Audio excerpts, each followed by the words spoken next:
சதா நேரமும் ஏதாவது ஒரு சிந்தனை. அதாவது நற்சிந்தனைய மட்டுமே வச்சுக்கிட்டு வாழக்கூடிய கடகராசிக்கு.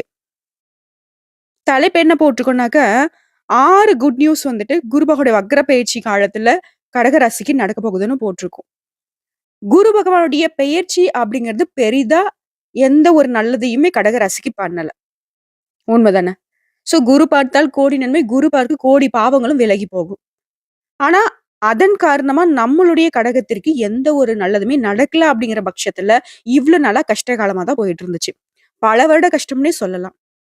பொதுவாவே ஜாதகத்த வச்சு, இந்த பஞ்சாங்கத்த படி பார்க்கிறப்போ, எல்லாருடைய எதிர்பார்ப்பும் அதாவது கிரகங்களுடைய அமைப்பு பொறுத்து தான் நம்ம வாழ்க்கை இருக்கு. நான் இல்லன்னுலாம் சொல்லல. நம்ம ஜாதகத்துல எந்தெந்த கிரகங்கள் எங்கெங்க இருக்காங்க அப்படிங்கிறத பொறுத்து தான். புத்திக்கு அதிபதி புதன் பகவான், நம்முடைய என்ன சொல்றது? அரசு சம்மந்தப்பட்ட விஷயங்களுக்கு நம்மளுடைய சூரிய பகவான், நிலம் சம்மந்தப்பட்ட விஷயத்துக்கு செவ்வாய் பகவான், நமக்கு வந்துட்டு தொழில் சம்மந்தப்பட்ட விஷயங்களுக்குலாம் வந்து சனி பகவான், இந்த மாதிரி ஒவ்வொரு விஷயத்துக்கும் ஒவ்வொரு கிரகங்கள் வந்துட்டு சாட்சியா இருக்காங்க.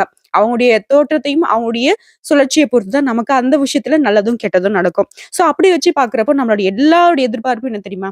பெருசா நம்ம வந்து நமக்கு ஏதோ நல்லது செய்வாங்க அப்படின்னாக்கா, சுப கிரகமான குரு பகவான தான் நம்ம எல்லாரும் திரும்பி பார்க்குவோம். இந்த ஆள் ஒருத்தர் நமக்கு சரியா இருந்துட்டா போதும்பா. மத்த 8 கிரகங்கள் நமக்கு என்னதான் வந்து எட்டி எட்டி உதைச்சாலும் சரி, இவர் வந்து நம்ம சரி செஞ்சுருவாரு. தூக்கி நிறுத்திருவாருன்னு நெனைப்போம். அப்படிப்பட்ட நிலைமையில குரு பெயர்ச்சி கடகராசிய ஏமாத்துனாரு. இப்போ வரக்கூடிய அக்டோபர் மாதம் 9ஆம் தேதியில இருந்து, அடுத்து வரக்கூடிய பிப்ரவரி மாதம் 4ஆம் தேதி வரைக்கும் குரு பகவான் வக்ரகதி ஆகப் போறாரு. வக்ரகதி அப்படின்னா என்ன? முன்னோக்கி நகரக்கூடிய கிரகமானது பின்னோக்கி நகரப் போகுது. ஓகேங்களா? அதாவது ரிஷபத்துல இருக்கக்கூடிய இந்த குரு பகவான் முன்னோக்கி நகரும்னாக்கா மிதுன ராசிக்கு போகணுங்க. ஆனா இவரு என்ன செய்றாருனாக்கா, ரிஷப ராசியிலேயே ரோகிணி மற்றும் கார்த்திகை நட்சத்திரத்துக்கு குரு பகவான் வக்ரகதி ஆகுறாரு. இந்த குரு பகவான பொறுத்தவரைக்கும் வருஷத்துக்கு ஒரு முறை வந்து மாற்றம் அடையக்கூடியவரு. இந்த மாற்றத்துல வந்து பாத்தீங்கன்னாக்கா, அப்பப்போ வந்து வக்ரகதியும் ஆவாரு. அந்த வகையில வரக்கூடிய 9ஆம் தேதி இவர் வந்து வக்ரகதிக்கு மாறுறாருங்க. சரிங்களா? பின்னோக்கி நகர்வத நம்ம வக்ரகதின்னு சொல்லுவோம். ஒரு ஆள் முன்னாடி நடக்கிறாரு அப்படின்னாக்கா, ஒரு பின்னோக்கி நகர்ந்தா எப்படி இருக்கும்? பின்னோக்கி நடக்க ஆரம்பிச்சா எப்படி இருக்கும்? கொஞ்சம் வந்து பார்த்தீங்கன்னாக்கா, ஒரு சிலருக்கு சாதகமா இருக்கும், ஒரு சிலருக்கு பாதகமா இருக்கும். ஒரு சில அதாவது சமதளமா இருக்கக்கூடிய இடங்கள்ல வந்து அவர் கரெக்ட்டா நடந்துருவாரு. அதுவே மேடு பள்ளமா இருக்கு அப்படின்னாக்கா, அவரே தடுமாறதுக்கு வாய்ப்பு இருக்கு இல்லையா? அவர பேஸ் பண்ணி இருக்கும்போது மத்த ராசிகளுக்கு எந்த மாதிரியான பலன்? அப்படி இருந்தாலும் கடகராசி அப்படிங்கிறது சமதளத்துல அந்த கிரகம் வந்துட்டு நடக்கிற மாதிரி தாங்க. உங்களுக்கு வந்து எந்த பாதிப்பும் இல்ல. சொல்லப்போனாக்க அதிர்ஷ்டம் தான் உங்கள தேடி வந்திருக்கு. அது என்னன்னு தெளிவா பார்க்கலாங்க. முக்கியமா இந்த குரு பகவானுடைய வக்ர பயிற்சிங்கிறது நம்முடைய கடகராசியோட வாழ்க்கைய அடியோடு மாத்த போகுதுங்க. குறிப்பிட்டு சொல்லணும்னாக்கா அதிர்ஷ்டம், பணவரவு, குடும்பத்துல நிம்மதி, சந்தோஷம், சுப நிகழ்ச்சி, திருமணம் கைகூட போகுது, குழந்தை பாக்கியம் கிடைக்க போகுது, சகல விதங்கள்லயும் நன்மை. ஓகேவா? இப்போ வந்து கடகராசிக்கு என்ன தோணியிருக்கும் அப்டின்னா, பரவாயில்லையே! இந்த ஆள் இப்பதான் நமக்கு கண்முழிச்சு பார்த்துருக்காரு போலவே! அப்படின்னு யோசிப்பீங்க. ஆமாங்க. நல்ல காலம் பிறந்துருச்சு.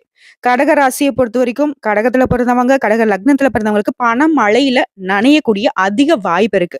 லாபஸ்தானம் அப்படின்னு சொல்லக்கூடிய 11ஆம் இடத்துக்கு குரு பகவான் வக்ரகதியில இருக்கிறதுனால, பண வரவுகள் வரும், அதிகரிக்கும். சிலருக்கு வேலைக்கே செல்லாம கூட பண வரவு இருக்குங்க. குடும்பத்த வச்சு பார்க்கிறப்போ, உறவுகள வச்சு பார்க்கிறப்போ, நிதி ரீதியா எல்லாருமே உதவிகரமா இருப்பாங்க. பொருளாதார ரீதியா கடக ராசியுடைய கஷ்டங்கள் விலகப் போகுது. தொழில் செய்றவங்களா நல்ல லாபம் உண்டு. வணிகம், வர்த்தகம், ஆன்லைன் பிசினஸ் வாட்டெவர் சின்னதா டெய்லி வேஜஸ் டெய்லி அன்றாட கூலி செய்றீங்க. இல்ல சின்ன சின்ன பொட்டி கடை வச்சிருக்கீங்க. நடைபாதை வியாபாரம் செய்றீங்க. சகல விதங்கள்லயும் தொழில் ரீதியா பார்க்கிறப்போ நம்முடைய கடக ராசிக்கு கண் தொறந்துட்டாங்க கடவுள்கள். உங்களுக்கு வாழ்க்கை பிரகாசிக்க போகுது. அடுத்து வரக்கூடிய 4 மாதம் வந்து பார்த்தீங்கன்னாக்கா, கடகம் அப்படிங்கனாவே வந்து பார்த்தீங்கன்னாக்க, கண்ணியமா வாழப் போறீங்க. பொதுவா உங்களோட தோற்றம் அப்படிதான் மத்தவங்களுடைய கண்ணுக்கு உறுத்துற மாரி தான் இருக்கும். சாதாரணமா ஒரு சின்னதா ஏதாவது ஒரு என்ன சொல்றது, ஒரு குட்டி மோதிரம் போட்டாலும் சரி, ஒரு சின்னதா ஒரு நல்ல ட்ரெஸ் போட்டாலும் சரி, மத்தவங்களுடைய கண்ணு உறுத்திக்கிட்டே இருக்கும். இன்னும் சொல்லப்போனாக்க, நீங்க எப்படா வெளிய வருவீங்க? என்ன போட்டுருக்கீங்க? என்ன பண்றீங்க? அப்படின்றது அந்த தோற்றத்த கவனிக்கிறதுக்கே ஒரு கூட்டம் காத்துக்கிட்டு இருக்கும். பொறாம அப்படின்னாக்க இந்த கடகராசிக்கு அதிகம். ஆனா கடகராசிய பொறுத்தவரைக்கும் எப்படி தெரியுங்களா? எல்லார்கிட்டயுமே ரொம்ப அன்பா பழகக்கூடியவங்க. அது வந்து என்ன சொல்றது? ஏழ்மையா இருந்தாலும் சரி, பணக்காரரா இருந்தாலும் சரி, இவங்க ஏழ்மை நிலையில இருந்தாலும் சரி, இவங்க நல்ல நிலைமையில இருந்தாலும் சரி, எப்பவுமே இவங்களையும் பாரபட்சமா பார்க்க மாட்டாங்க. மத்தவங்க கிட்டயும் பாரபட்சமா பார்க்காத ஒரு ராசினாக்க இந்த கடகத்த சொல்லலாம். முக்கியமா தாய் உள்ளம் படைச்சவங்க. கண்ணியமா நடந்துப்பாங்க. தன்னுடைய கஷ்டத்த மறைச்சுக்கிட்டு கூட அடுத்தவங்களுடைய கஷ்டத்துக்கு முடிஞ்ச அளவுக்கு உதவி செய்யக்கூடிய இவங்க ஒரு வாக்குறுதி குடுத்தாங்க அப்படின்னாக்கா, அந்த வாக்குறுதிய காப்பாத்த உசுருக்கும் மேல போராடக்கூடியவங்க. சொன்ன சொல்ல காப்பாத்துறதுக்கு உசிருக்கும் மேல அத பாப்பாங்க. ரோஷத்துக்கு பெயர் போனவங்க.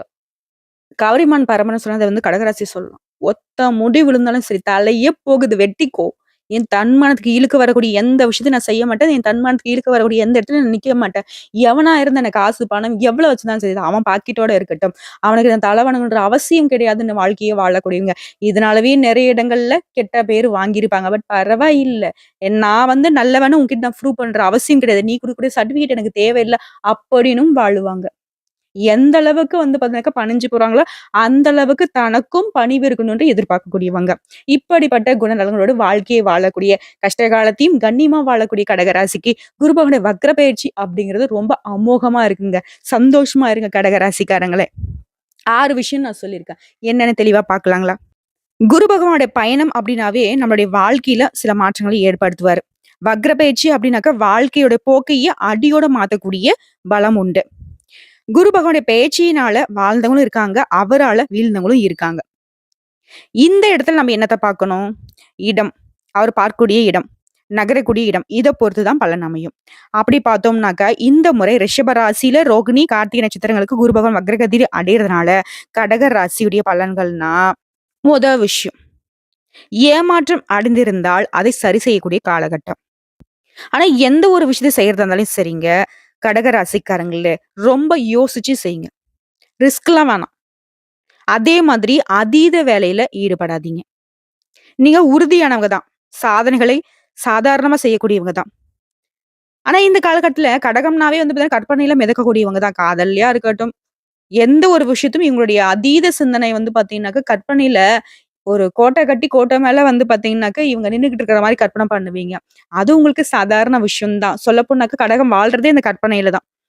சோ இந்த காலகட்டத்துல பகல் கனவு மட்டும் கொஞ்சம் வேணாங்க. செயல்பாடுகள்ல இறங்குனா மட்டும் போதும். நீங்க வந்தா மட்டும் போதுங்கிற மாரி கடகம் வந்துட்டு நெனச்சா போதும். செயல்பாடுகள்ல இறங்குனா போதும். வெற்றி நிச்சயம். நீங்க எப்பவுமே ஓய்வு எடுக்கிறதுக்கு விரும்ப மாட்டீங்க. முக்கியமா பல ஊர்களுக்கு சென்று பலவிதமான மக்களை பார்க்க விரும்புவீங்க. சொல்லப்போனா காதல் மன்னன்னே சொல்லலாங்க. காதல் விஷயத்துல இந்த காலகட்டத்துல உங்களுக்கு சாதகமான அமைப்பு இருக்கு.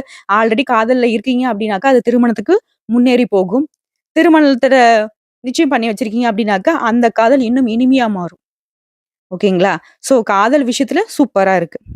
திருமண வாழ்க்கையும் சரி, குடும்ப உறவும் சரி, ரொம்பவே சாதகமான அமைப்புல இருக்குங்க. மனசுக்கு நிம்மதியும், சந்தோஷத்தையும் குடும்ப வாழ்க்கை கொடுக்கும். 2வதா விஷயம், ஆரோக்கியம் சம்மந்தப்பட்ட விஷயம். தலைவலி இந்த மாதிரியான பிரச்சனைல மாட்டிக்கிட்டு, அது எப்படி வந்துட்டு ரெக்கவர் ஆக முடியாம எத்தனையோ டாக்டர பார்த்தாச்சு. அடிக்கடி தலைவலி வருதுன்லாம் சொல்லிட்டு இருந்தீங்க இல்லையா? அந்த தலைவலி சம்மந்தப்பட்ட பிரச்சனைகள் குறையுங்க. அடுத்த குடும்பத்த பொறுத்தவரைக்கும், குழந்தைகளுக்காக வரன் தேடுறீங்களா? அப்படி வரன் தேடுறப்போ ஜாக்கிரதையா இருங்க. ஏன்னா நீங்க ஏமாற்றப்படுறதுக்கு வாய்ப்பு இருக்கு. குழந்தைகளுடைய நலனுக்காக நீங்க வந்து கண்மூடித்தனமா யாரையும் நம்பி உங்களுடைய குழந்தைகளுடைய வாழ்க்கைய ஒப்படைச்சிராதீங்க. தேர்வு சரிதான் அப்படின்னு சொல்லிட்டு நீங்க பாட்டுக்கு என்ன சொல்றது? கற்பனையில நீங்க இருக்கிறதுனால மத்தவங்க உங்கள வந்து கற்பனைக்குள்ள கொண்டு போயிடுவாங்க.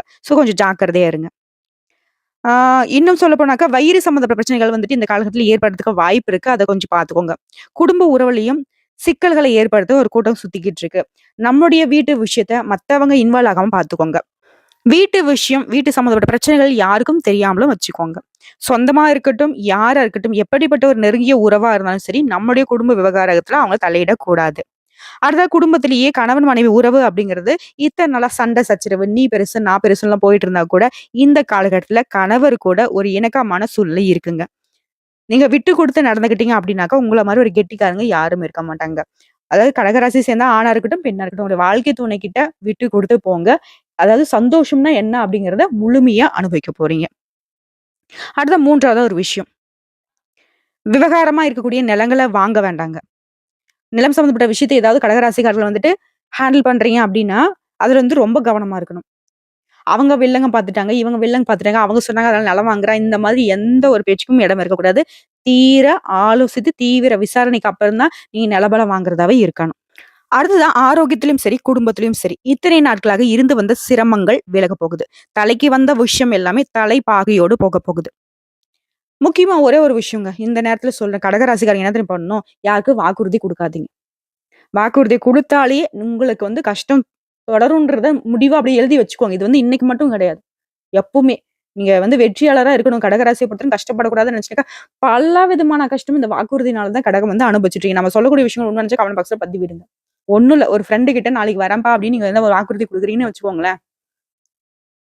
நாளைக்கு எழுகுறப்போ, உங்களால போக முடியாத சூழ்நிலைக்கு போயிடுவீங்க. இந்த மாரி நெறைய விஷயங்கள் இருக்கு. சாதாரணமா நாளைக்கு வரேன்னு சொல்றதுலருந்து, உனக்கு நான் ரூ. 1 குடுக்குறேங்கிறதுலருந்து, நான் வந்து நிக்கிறேங்கிறதுலருந்து, எல்லா விதங்கள்லயும். ஆனா, நீங்க எந்த ஒரு வாக்குறுதியும் குடுக்காம, அந்த நேரத்துல நீங்க எடுக்கக்கூடிய முடிவுகள் நெறைய வந்து வெற்றி பெற்றிருக்கும். இந்த விஷயம் உண்மைன்னு நெனச்சா கமெண்ட் பாக்ஸ்ல பதிவிடுங்க. ஸோ இந்த காலகட்டமா இருக்கட்டும், எப்பயும் இருக்கட்டும், யாருக்கும் வாக்குறுதி குடுக்காதீங்க. கடகத்துடைய பெரும்பாலான கஷ்டங்களுக்கு இந்த வாக்குறுதிகள் தான் காரணமா இருந்திருக்கு. உங்களுக்கு எதிராக சென்றவங்க கூட, உங்க எதிரிகள் கூட உங்ககிட்ட நட்பு பாராட்டுவாங்க. உங்க கால்ல வந்து சரணாகதி அடையக்கூடிய காலகட்டம். ஸோ குரு பகவான பொறுத்தவரைக்கும் எந்தெந்த இடங்கள்ல நீங்க நல்ல விதத்துல இருக்கணும், எந்தெந்த இடங்கள்ல நீங்க வெற்றி பெற முடியும், எந்தெந்த இடங்கள்ல உங்களுக்கு சாதகமா இருக்கு அப்படிங்கிறத தெளிவா நம்ம பார்த்துக்கிட்டு இருக்கோம். அடுத்த 4வது ஒரு விஷயம். உங்களுக்கு நெறைய பணவரவு இருக்குங்க. நீங்க எதிர்பார்த்த இடத்துல இருந்தும் சரி, நீங்க எதிர்பார்க்காத இடங்கள்ல இருந்தும் பணவரவுக்கு வாய்ப்புண்டு. ஆல்ரெடி ஒரு நல்ல வேலையில இருக்கீங்களா? அது கூட சேர்த்து வியாபாரம் பண்ண போறீங்க. அதாவது உபரி வருமானம்னு சொல்லுவாங்க. எக்ஸ்ட்ரா வருமானம். இதுக்கான வழிலாம் இந்த காலகட்டத்துல இருக்கும். அந்த வழிய வந்துட்டு பணவரவ அதிகப்படுத்துறதுக்கான வாய்ப்புகள் உங்களுக்கு தேடி வருங்க. சமயங்கள்ல அந்த பணவரவு அப்படிங்கிறது, இந்த பணத்துக்காக நம்ம எவ்ளோ கஷ்டப்பட்டுருக்கோம். எத்தன இடங்கள்ல ஒத்த பைசா இல்லாம அவமானப்பட்டுருக்கோம் அப்படின்னு யோசிக்கக்கூடிய அளவுக்கு, உங்க கண்ணுல கண்ணீர் வரும். அது வந்து ஆனந்த கண்ணீரா இருக்குங்க. ஏன்னா, அந்த அளவுக்கு இந்த காலகட்டம் உங்கள பொருளாதார ரீதியா மேலுக்கு கொண்டு வந்திருக்கு. குரு பகவானுடைய வக்ர பயிற்சி உங்களுக்கு சாதகமா இருக்கு. 5வதா நல்ல விஷயம்னு பார்த்தோம்னாக்க, நீண்ட நாட்களாக நீங்க கடன் கொடுத்து, திரும்பி கொடுக்காதவங்க கூட, இப்போ நீங்க கேட்காமலே திரும்பி வந்து உங்க பணத்த ஒப்படைச்சிருவாங்க. கண்டிப்பா நிறைய சுப செலவுகள் இருக்கும். மேலும் இந்த காலகட்டத்துல நிலம் வாங்க போறீங்க, வீடு வாங்க போறீங்க. ஆனா எந்த ஒரு விஷயமும் நீங்க ஆவணங்கள சரி பார்த்து வாங்கணுங்க. அப்படி நல்ல காலம் பொறந்துருச்சு, நம்ம நிலம் வாங்க போறோம் அப்படிங்கிற ஒரு ஜோர்ல வந்து பார்த்தீங்கன்னாக்கா, நீங்க எந்த ஒரு ஆவணத்தையும் சரி பார்க்காம இன்வெஸ்ட் பண்ணிட்டீங்க அப்படின்னாக்க, ஏமாறதுக்கும் வாய்ப்பு இருக்குங்க. ஓகேங்களா? நல்ல நேரத்துல தான் நாம வந்து ரொம்ப கவனமா இருக்கணும். புரியுதுங்களா? நெறைய கண்கட்டி வித்தைலாம் நமக்கு காட்டுவாங்க. ஸோ, அதுல கவனமா இருங்க. முக்கியமா லாட்டரி அடிக்கக்கூடிய யோகமான அமைப்பு இருக்கு. ஸோ, உடனே லாட்டரி போய் வாங்குறேன் அப்படின்லாம் நெனச்சிராதீங்க. லாட்டரி எப்படி திடீர்னு உங்களுக்கு அதிர்ஷ்டத்த கொடுக்குமோ, அதே மாதிரி தாங்க நெறைய அதிர்ஷ்ட வாய்ப்புகள், யோகங்கள் உங்கள தேடி வருதுன்னு நான் சொல்றேன். ஸோ, குரு பகவானுடைய வக்ர பயிற்சியின் காரணமா தான் இதுவும் உங்களுக்கு நடந்திருக்கு. அடுத்த பிசினஸ் சம்மந்தப்பட்ட விஷயம். சொந்தமா தொழில் செய்யக்கூடிய கடக ராசிக்கு அதீத லாபம் கிடைக்கக்கூடிய வாய்ப்பு இருக்கு. மாத ஊதியம் பெற்றுட்டு இருக்கீங்க. மாசம் சம்பளம் தாங்க எனக்கு. எனக்கெல்லாம் என்ன லாபம் கிடைக்க போகுதுன்னு நெனச்சீங்கனாக்கா, உங்களுடைய சம்பளம் அப்படிங்கிறது 2, 3 மடங்கு உயரத்துக்கு வாய்ப்பு இருக்கு. ஸோ, எல்லாமே ஓகே தான். ஆனா, இந்த காலகட்டத்துல கோபம் அதிகரிக்குங்க. வாய கொடுத்து யார்கிட்டயும் வீண் வாக்குவாதம் வேணாம். வாய குடுத்து மாட்டிக்க வேணாம். தவள தான் வாயால கெடுன்னுவாங்க இல்லையா? அந்த மாதிரி இந்த நல்ல நேரத்துல நிறைய பேரு உங்கள காலி பண்ணணும்னு சுத்திட்டு இருப்பாங்க. காரணம் என்ன? அடடா! இவன் நல்லா இருக்கானே! இவன் நல்லா இருக்காளே! அப்படிங்கிற மாதிரி. ஆல்ரெடி நீங்க ரொம்ப மோசமான நிலைமையில இருந்தாலே மத்தவங்களுடைய கண்ணுக்கு வந்து உறுத்தலா தான் தெரிஞ்சுகிட்டு இருந்தீங்க. ஸோ, இப்போ நல்ல காலம் பிறந்திருக்குங்கிறத தெரிஞ்சுட்டாவே, உங்கள காலி பண்றதுக்கு சுத்துவாங்க. நெறைய கஷ்டத்துல உங்கள வந்து மாட்டி விடணும்ன்ட்டு முயற்சி பண்ணுவாங்க. ஸோ, யாருக்கும் இடம் கொடுக்காதீங்க. முக்கியமா கோவப்படாதீங்க. எந்த அளவுக்கு வந்து பார்த்தீங்கன்னாக்கா, வார்த்தைகள விடுறீங்களோ, அந்த அளவுக்கு யோசிச்சு வார்த்தைகள விடுங்க. சண்டைக்கு போக வேணாம். யார் மனதையும் புண்படுத்துற மாரி பேச வேணாம். எந்த ஒரு முடிவு எடுக்கிறதும் சரி, யோசிச்சு முடிவு எடுக்கணுங்க. உங்கள பொறுத்தவரைக்கும் பரிகாரம் அப்படிங்கிறது கடகராசிக்காரங்களே, திருச்செந்தூர் முருகனை வழிபாடு செய்ய நல்ல பலன அனுபவிக்கலாம். ஏன்னா திருச்செந்தூர் முருகன் வந்து பார்த்தீங்கன்னாக்கா, குரு பகவானுடைய அம்சத்துல இருக்கக்கூடியவர். நம்ம நெறைய பதிவுகள்ல சொல்லியிருக்கோம். குரு பகவானுடைய வக்ர பயிற்சிக்கும் நான் முருகப்பெருமான வழிபாடு செய்றதுக்கு என்னமா சம்மதம்? ஒரு சிலருக்கு தெரிஞ்சிருக்கும், ஒரு சிலருக்கு தெரிஞ்சுக்க வாய்ப்பு இல்ல. குரு பகவான பொறுத்தவரைக்கும் திருச்செந்தூர் முருகன் வந்து அசுரன வதம் செய்யறதுக்கு ஆலோசனை குடுத்து வழிநடத்தினவரே இந்த குரு பகவான் தாங்க. சோ இதன் காரணமா தான் குரு பகவான் தன்னுடைய வீட்ல, அதாவது திருச்செந்தூர் கோயில்ல அவருக்கு முருகப்பெருமானுக்கு இணையான பூஜை புனஸ்காரங்கள் செய்யறதுக்கு இடம் கொடுத்திருக்கிறாராமா. சோ முடிஞ்சது அப்படின்னாக்க இந்த காலகட்டத்துல இந்த 4 மாத காலத்துல எப்படின்னா போக முடிஞ்சதாக்க திருச்செந்தூர் முருகனையும் குரு பகவானையும் சேர்த்து போய் வழிபாடு செஞ்சுட்டு வாங்க. நிறைய மாற்றங்கள் இருக்கு, ஏற்றம் இருக்கு. எவ்வளவுதான் வந்துட்டு அடிபாதளத்துல இப்போ இருந்தாலும் சரி, வரக்கூடிய அக்டோபர் 9ஆம் தேதியில இருந்து கடக ராசிக்காரங்க நிச்சயமா படிப்படியா நீங்க ராக்கெட் வேகத்துல முன்னுக்கு வர போறீங்க. இந்த 6 விஷயங்கள் உங்களுக்கு அற்புதமா இருக்கு. 6 பட வீடு கொண்ட அந்த முருகப்பெருமானுடைய அருள் ஆசினால நிச்சயமா நீங்க எவ்வளவோ அற்புதமான பலன்களை அடுத்தடுத்து அனுபவிக்க போறீங்க. புரியுதுங்களா? கடகத்தை பொறுத்த வரைக்கும் அனுதினமும் உங்க படுக்கையில இருந்து ஏஞ்சிக்கும் போதே முருகான்னு சொல்லிதான் ஏஞ்சிக்கணும். முருகான்னு சொல்லி பாருங்க. எல்லாம் உங்களுக்கு வரக்கூடிய கஷ்டம், வந்த கஷ்டம் எல்லாத்துக்கும் அவரு பொறுப்பேத்துட்டு ஓடிடுவார். அடுத்து நிப்பார். வேலுண்டு வினையில்லை, மயிலுண்டு பயமில்லை, கார்த்திகேயன் இருக்க, கந்த கடவுள் இருக்க, கருணை மூர்த்தி இருக்க, உங்களுக்கு எதுக்குங்க கவலை? கடகமே, கவலையே வேணாம். கவலையை மறந்து, கஷ்டத்தை மறந்து, சந்தோஷமா வாழ போறீங்க. அதிர்ஷ்ட வாய்ப்புகளை அப்படியே என்னது கொட்டி கொடுக்க காத்துக்கிட்டு இருக்காரு குரு பகவான். அனுபவிக்க ரெடியா இருந்துக்கோங்க. சரிங்களா? சரிங்க. நம்மளுடைய வீடியோ பத்தி உங்களுக்கு பிடிச்சிருந்தா வீடியோக்கு லைக் பண்ணுங்க, நம்ம சேனலை சப்ஸ்கிரைப் பண்ணுங்க, மேலும் பிடிச்சவங்க ஃப்ரெண்ட்ஸ் அண்ட் ஃபேமிலிக்கு ஷேர் பண்ணுங்க. இன்னைக்கும் சரி, இனி கூட எல்லா நாட்களுமே கடகத்திற்கு கவலை மறந்த நாட்களா தாங்க இருக்க போகுது. சிறப்பான நாட்களா அமைய போகுது. அதிர்ஷ்டமான நாட்களா இருக்க போகுது. வாழ்க வளமோடு நலமோடு, வாழ்க வாழ்க பல்லாண்டு வாழ்த்துக்கள். ஓம் முருகப்பெருமானே போற்றி போற்றி, ஓம் குரு பகவானே போற்றி போற்றி.